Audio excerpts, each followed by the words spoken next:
Essa segunda mesa de hoje intitula-se Desafio das Políticas Urbanas e Ambientais, Confluências Possíveis e Territórios em Disputa. Para essa mesa, nós temos dois convidados, gostaria de apresentá-los, e se eles já puderem vir compor a mesa, convido então a professora Sandra Mon. Ela possui graduação em Arquitetura e Urbanismo pela Universidade Federal de Santa Catarina, mestrado em Engenharia Ambiental pela Universidade Regional de Blumenau e doutorado pelo programa PROCAM em Ciências Ambientais da Universidade de São Paulo. Atualmente, ela é professora da Universidade Federal do ABC, vinculada ao Centro de Engenharia, Modelagem e Ciências Sociais Aplicadas e vice-coordenadora do programa de mestrado e doutorado em Planejamento e Gestão do Território. Tem atuação na área de planejamento urbano e regional, atuando principalmente nos seguintes temas: planejamento territorial, tanto teorias, práticas e métodos, política e planejamento ambiental, planejamento e gestão de bacias hidrográficas e recursos hídricos. Boa tarde. Agradeço o convite de vários colegas aqui, companheiros aí na luta pelas políticas urbanas e ambientais, e é realmente um prazer estar aqui na UFSCar e dividir a mesa com meu colega aqui também de Universidade de Luta, o professor Moretti. Então, o tema da mesa redonda são os desafios das políticas urbanas e ambientais, confluências possíveis e territórios em disputa. A partir desse tema, eu elaborei 4 sessões de discussão que vão de alguns conceitos iniciais para podermos fazer essa análise sobre políticas ambientais e urbanas. Na sequência, uma evolução das políticas em 3 tempos, ou arriscar uma periodização aí das nossas políticas. Um terceiro momento ou discussão sobre as rápidas transformações socioambientais que estamos passando. E, finalmente, desafios para as políticas ambientais e urbanas.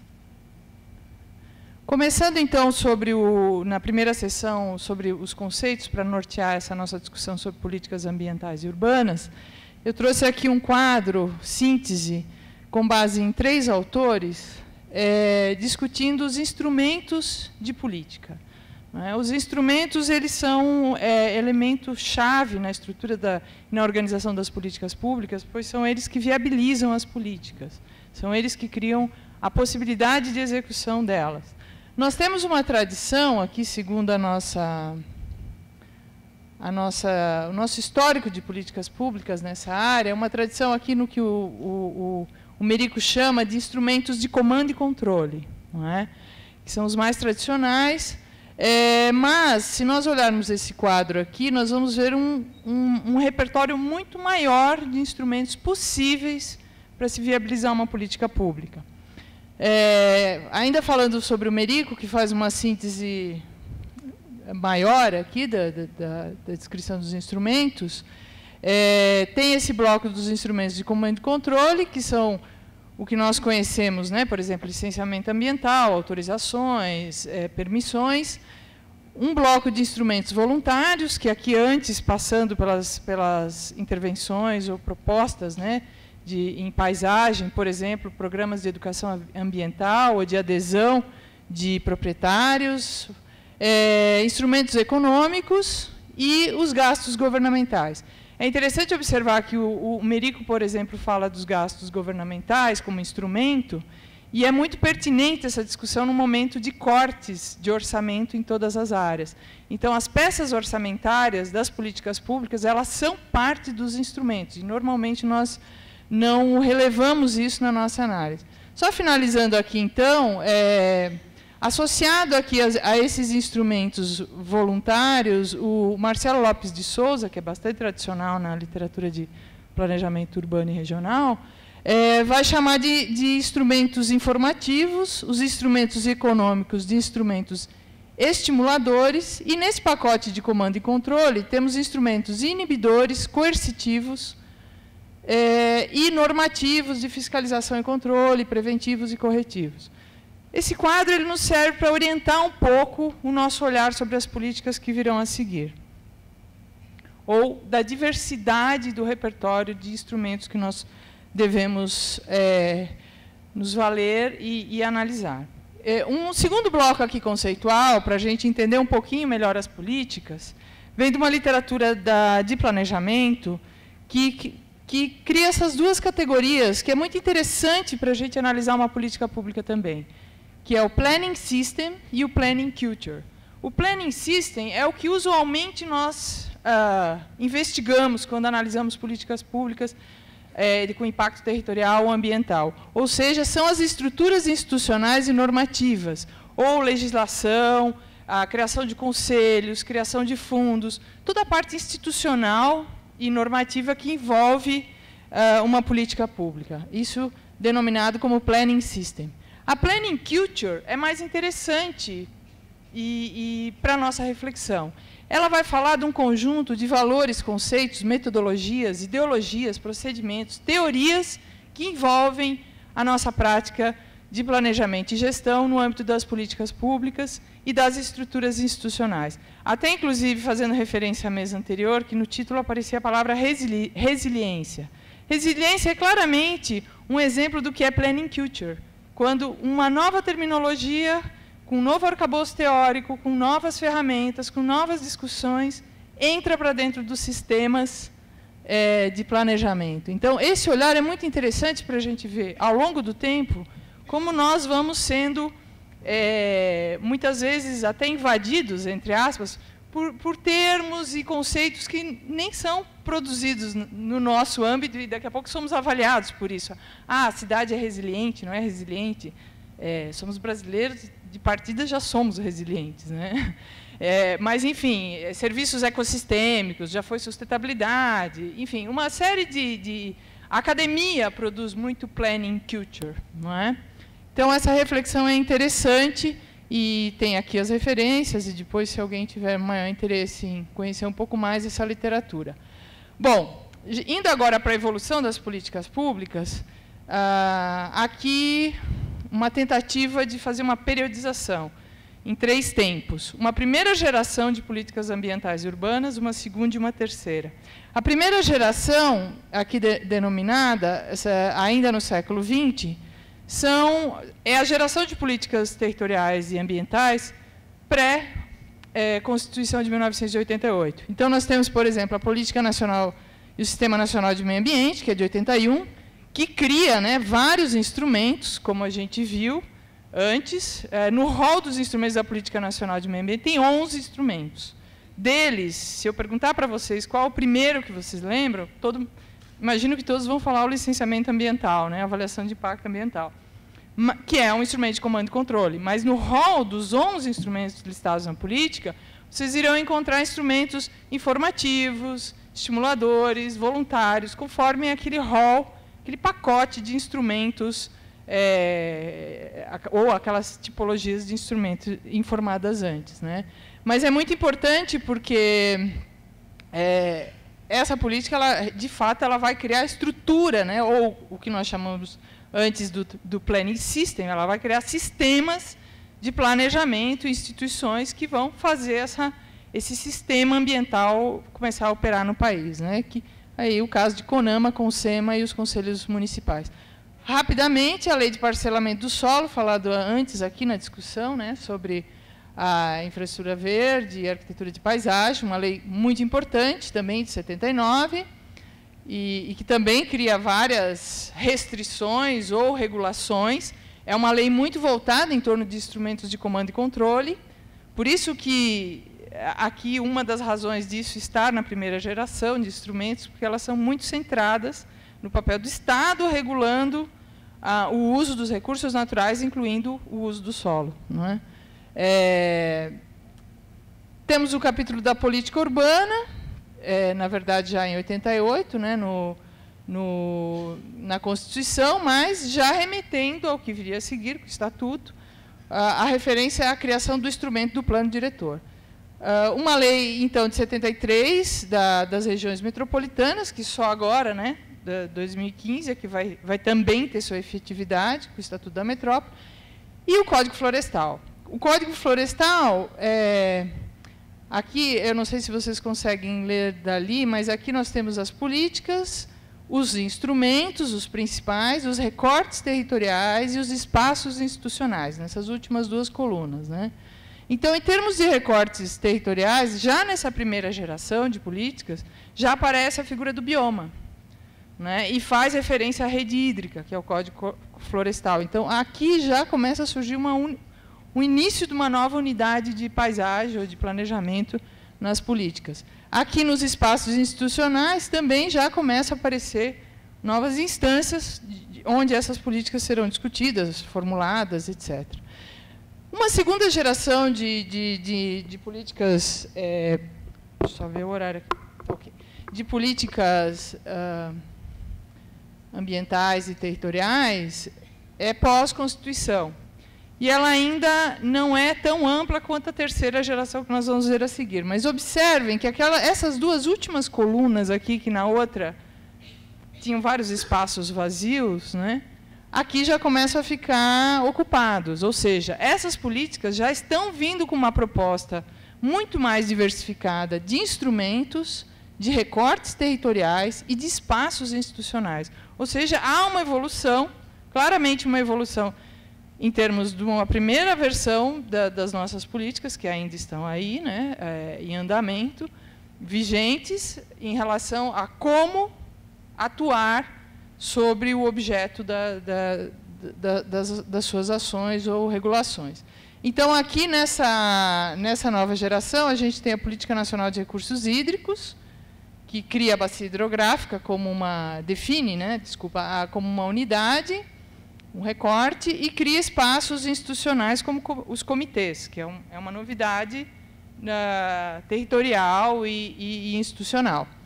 O SNUC, que também vai criar as unidades de conservação como uma nova unidade no território, e também um novo espaço institucional.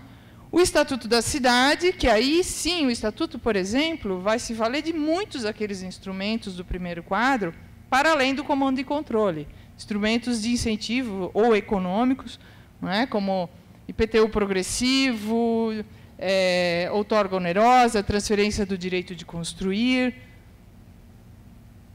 O zoneamento, por exemplo, seria claramente um instrumento mais tradicional de comando e controle, né? A Lei da Mata Atlântica, também ainda desse período, vai criar uma unidade em torno de biomas e da vegetação em área urbana, e também cria um fundo. Aqui a gente já começa a aparecer nas nossas políticas a criação e gestão de fundos, que antes, numa lógica de comando e controle, não era necessário, porque, obviamente, o Estado regulava o uso. Agora, não. Se entende que a política é um meio de viabilizar a proteção ou a conservação ou a recuperação sustentável de determinada área ou recurso. Finalmente, a terceira geração, ficou um pouquinho fora aqui, mas vejam que aqui está bem cheio o quadro foi ficando cheio, né? Tanto em termos de número de políticas, como as caixinhas, né? Foram ficando repletas aqui. Até aqui a história é boa, tá? Depois tem uma história um pouco triste, a continuação disso daqui, mas isso tudo continua existindo, né?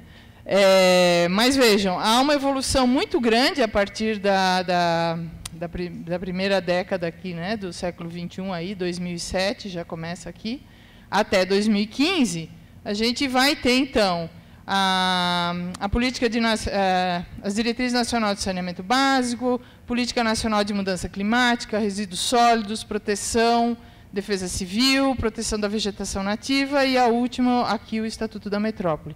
Em termos de instrumentos, há uma variedade imensa agora aqui de instrumentos, inclusive a Política Nacional de Mudança Climática cria 2 instrumentos novos na nossa característica, até porque ela não é claramente uma política de regulação, ela é uma política de adesão voluntária, né? Muito mais, e de financiamento, muito mais, e de incentivo, muito mais do que uma política clássica de regulação, né?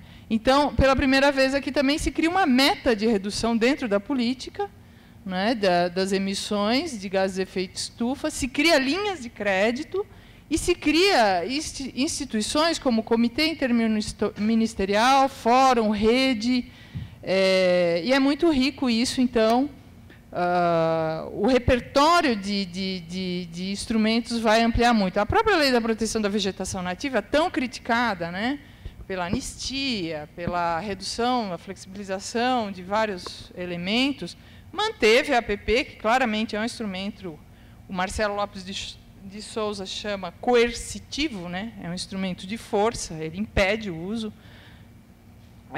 mas cria, por exemplo, o Cadastro Ambiental Rural, que é muito interessante. É um instrumento informativo, não é? Então, passa a ter uma outra lógica de funcionamento de política pública. Bom, passando para frente aqui, saindo, então, da segunda sessão, que foi esse olhar sobre a evolução aí das políticas em 3 tempos, né, essas 3 gerações, uma questão que é o que eu estou denominando de um período de rápidas transformações socioambientais.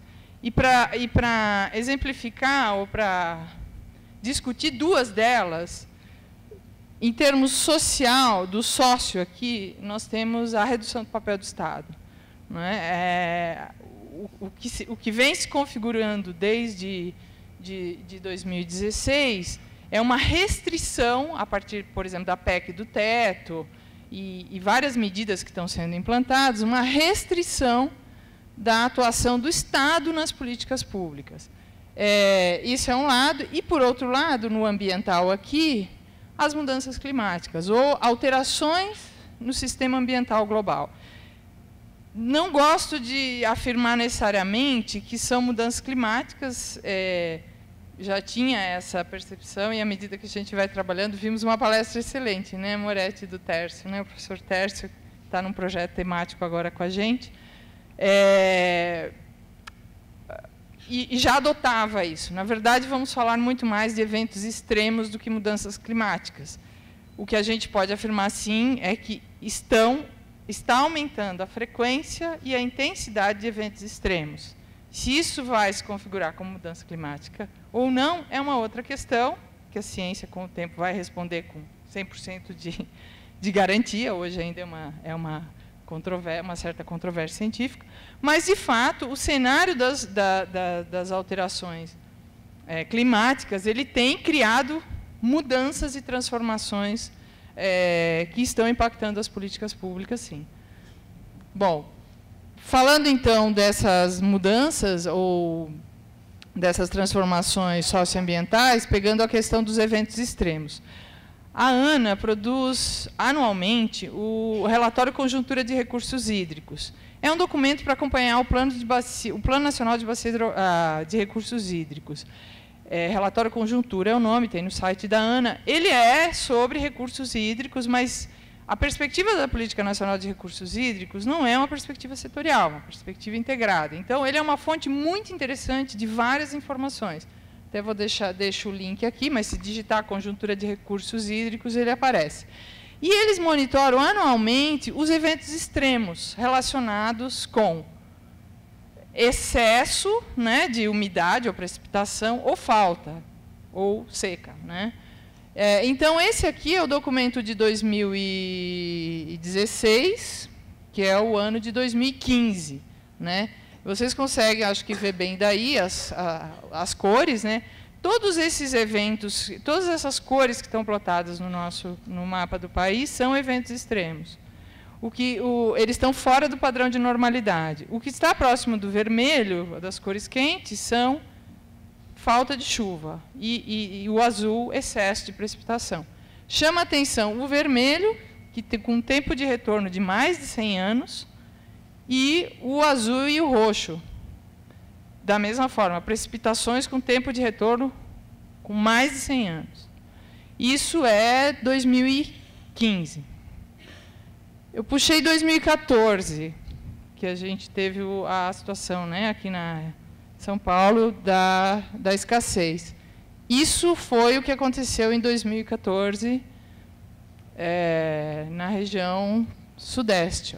Na verdade, né, justamente pegando aqui principalmente o sistema Cantareira, fica evidente a situação extrema que foi vivenciada. A crise hídrica é outra coisa, mas o evento extremo, de fato, ocorreu. Bom, Aqui, só para finalizar essa questão dos eventos extremos e dos nossos instrumentos, aqui é o mapinha, esse último, de 2015, não é? Com os eventos plotados. E aqui do lado, também de 2015, as bacias hidrográficas, ou regiões hidrográficas, no Brasil, que têm plano de recursos hídricos, ou plano de bacia. Então, se a gente olhar um e outro, vai ver que esse instrumento, que é de 97, que é um dos instrumentos mais relacionados a... Está lá nos seus objetivos, né, da Política Nacional de Recursos Hídricos, riscos hidrológicos, climáticos, etc., é um dos objetivos da política. Vejam que essa política ela não deu conta ainda da realidade, né? E o fato de ter plano não significa que, de fato, está acontecendo alguma coisa nessa região. O estudo de caso que nós estamos fazendo na região do Alto Tietê mostra isso, quanto a estrutura de gestão de recursos hídricos ela foi muito omissa na questão da crise hídrica em 2014. Bom, voltando agora para o sócio das transformações, a redução do papel do Estado. Essa reportagem é de 2011, da Folha de São Paulo. É um estudo de professores da UFRJ, de Economia, que fizeram uma comparação entre os orçamentos dos ministérios envolvidos, né, com a destinação de recursos para a infraestrutura e meio ambiente. Eu já vou passar direto aqui para o quadro. De 2000 a 2010, isso aqui mostra o orçamento da área de infraestrutura. Tá certo? Que inclui aqui Ministério das Cidades, Comunicações, Integração Nacional, Transportes, Minas e Energia e Meio Ambiente. Estão todos juntos. Esse outro aqui desmembrou, né? Então, aqui é 2006. Ó. Tá? 2007, acho que é o PAC, né? Começa em 2007. E até 2010 estava dessa forma. Aqui é o desmembra, aqui é o Ministério dos Transportes, esse verdinho. Aqui é o Ministério das Cidades, 2008 tem um salto, provavelmente, né, do PAC. Minha Casa Minha Vida. E aqui, esse em azul, é o Ministério do Meio Ambiente. Aqui embaixo é essa linha aqui, essa reta praticamente. Do orçamento do Ministério do Meio Ambiente em milhões, né, 668 milhões, aqui 7 bilhões, aqui 13 bilhões. Colocado na proporção, né, dos anos aqui em relação ao orçamento total. Ou seja, na medida que esses subiram e esse se manteve, significa que a relação entre o orçamento, que volta para os instrumentos, gastos governamentais é um instrumento, o orçamento é um instrumento. Ou seja, esse instrumento estava deficitário. A consequência disso é isso aqui. Toda uma discussão que agora está assim, com, né, a cama montada para a desconstrução dos instrumentos de política ambiental de comando e controle, os mais restritivos. Leia-se licenciamento ambiental, por exemplo. Porque o argumento é que a legislação ambiental atrapalha... Estou no meu tempo aqui, né? Tá certo? Tá controlando? Tá, ok, tá perfeito. A discussão aqui é que, se vocês recuperarem notícia, etc., o licenciamento ambiental, por exemplo, era um entrave para o desenvolvimento, porque atrasava, demorava, que não sei o quê. É óbvio que isso aqui, não é? Essa conta não fecha. Para o sistema funcionar, para a política funcionar, o gasto teria que estar na mesma proporção. Ou seja, mais pessoal, mais infraestrutura. É impossível isso aqui funcionar. Bom, este foi o argumento para justificar essas 4. Isso aqui é um artigo que foi apresentado por uma aluna nossa lá do doutorado. Junto comigo, nós fizemos uma pesquisa para analisar os projetos de lei que estão tramitando de mudança severa na política ambiental brasileira. E aí pegamos 4 aqui, a PEC 65, o PL 654, os dois no Senado, um na Câmara, que é o PL 3729, e a alteração da resolução do CONAMA. O argumento dessas alterações da política ambiental, depois vai ter um quadro síntese aqui. Se vocês puderem, vocês conseguem ler daí? Dá? Ah, então tá. Puderem lendo enquanto eu falo aqui. O argumento é que, naquele quadro de desenvolvimento, a estrutura de política pública de controle era um impedimento para o desenvolvimento. E isso, vejam bem, isso é anterior à discussão da redução do papel de Estado. Na verdade, essa discussão é anterior. Não estamos nem falando de corte de gastos ou de diminuição de pessoal, de não contratar mais gente. Então, tem uma questão importante aqui para a gente avaliar em que medida nós realmente queremos fazer política ambiental e urbana nesse país de forma efetiva, né? Bom, mas essas PLs aqui são terríveis. A PEC e a PL do Senado são terríveis. A primeira, que é de autoria do... Agora eu não lembro. Eu acho que é do Romero Jucá. É o Randolph, o senador Randolph, que está como relator. Ontem eu olhei, ela parou, ela está parada, essa primeira. Porque essa é a mais terrível de todas, né? Que essa aqui, ela acaba com o licenciamento ambiental. Na verdade, ela diz que uma vez que entrou com o pedido, não cancela mais a obra. Não tem mais como evitar a obra. Essa aqui isso aqui é... Bom, enfim. A segunda é terrível também. A segunda está andando. E é o Mário Blage que é o relator. Aconteceu alguma coisa agora em setembro, eu vi lá, mas não foi ainda para votação, está tramitando lá dentro.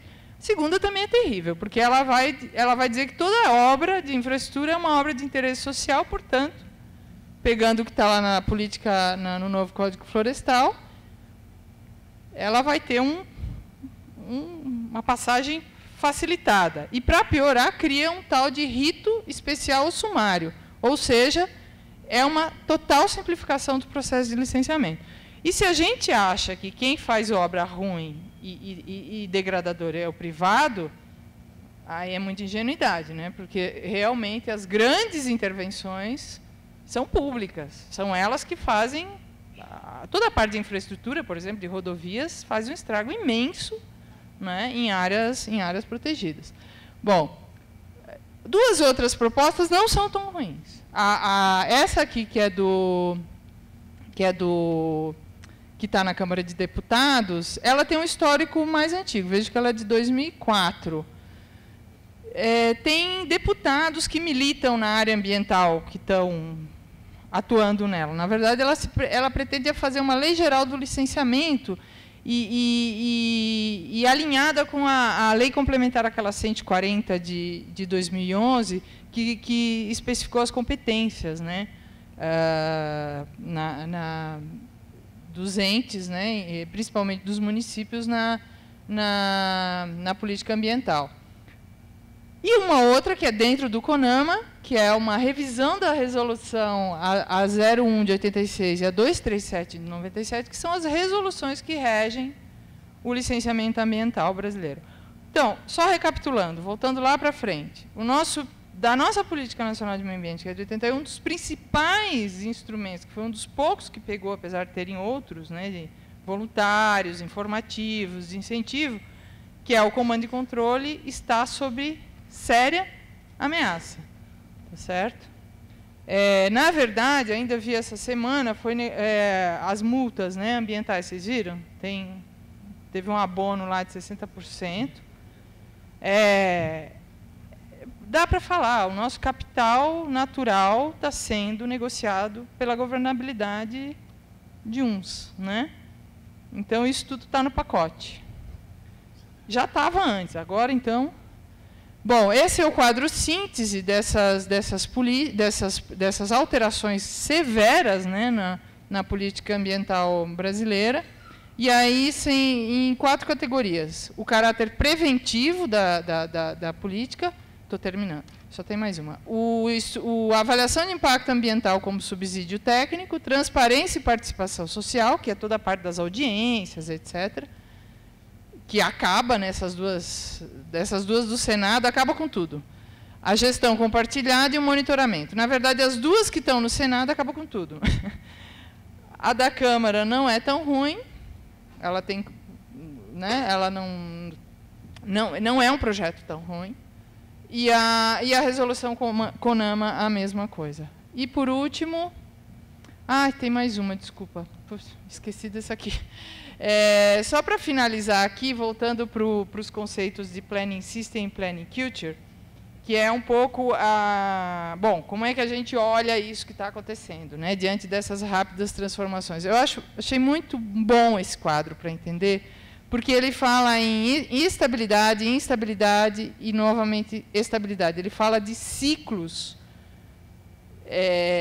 de política, né, que eles passam tanto pelos sistemas de planejamento, como eles vão alterando a cultura do planejamento. Então, o que eles falam? Numa primeira fase, existe um ponto de equilíbrio, origem, que era o que nós tínhamos até 2015, né, as 3 gerações de política, quer dizer, o negócio vem acumulando, uma série de conceitos em torno de direitos, uso público, uma série de instrumentos, gestão compartilhada, quer dizer, que é a Planning Culture, isso tudo muito consolidado. E aí ele fala, o Heimer, de um shock event. Quer dizer, algo que vem de fora ou de dentro que vai quebrar essa estabilidade da política, não é? Tanto do Planning System quanto do Planning Culture. Pode ser um evento extremo, pode ser uma mudança do Estado. Então, por exemplo, cidades que sofrem desastre, né? Isso vai alterar toda uma dinâmica, ou um país, etc. No caso do Estado, estou acabando, no caso do Estado, uma mudança ou uma disrupção no Estado, né, uma redução drástica do papel do Estado, também vai fazer isso, mudanças na legislação. E aí ele vem para as fases, que é uma fase seguinte, há toda uma alteração, na sequência, os atores começam a se reorganizar, novos instrumentos começam a se formular, novas teorias, há um processo de fusão, até que tudo se estabiliza novamente. Isso aqui não significa que é bom ou ruim. Isso aqui significa que coisas vão mudar. Ou seja, aqui eu tinha um determinado conjunto de valores, de cultura, de procedimentos, de metodologias, de instrumentos, de processos, algo acontece e depois eu vou ter outros. Tá certo? Então, finalizando, qual é a mensagem, de certa forma, sobre tudo isso? Estamos nessa fase de alteração severa das nossas políticas. Isso significa que nós precisamos reforçar e valorizar os nossos espaços de participação e interlocução na formulação e execução de políticas públicas. Tenho visto muito desamparo, não vou mais porque não adianta. É ao contrário, é a hora de ocupar esses espaços, até de uma forma de resistência. Segundo, mobilizar segmentos técnicos científicos para assumirem protagonismo. Acho que a SBPC, na época da revisão do Código Florestal, deu uma bela aula de como a gente ajuda a coisa não desandar tanto, né? E garantir espaços de direitos existentes dentro das normas políticas e vigentes, apesar dos limites e críticas. Nós temos críticas, né, sobre as políticas vigentes, mas, só voltando aqui, nessa perspectiva de disruptiva, o que pode vir pode ser muito pior. Então, é um período muito delicado de revisão de política pública ou de formulação de nova política. E, finalmente, seguir na pesquisa de novos instrumentos, culturas, procedimentos e sistemas que permitam lidar com os desafios do planejamento e da gestão ambiental na contemporaneidade. Muito obrigado, Sandra.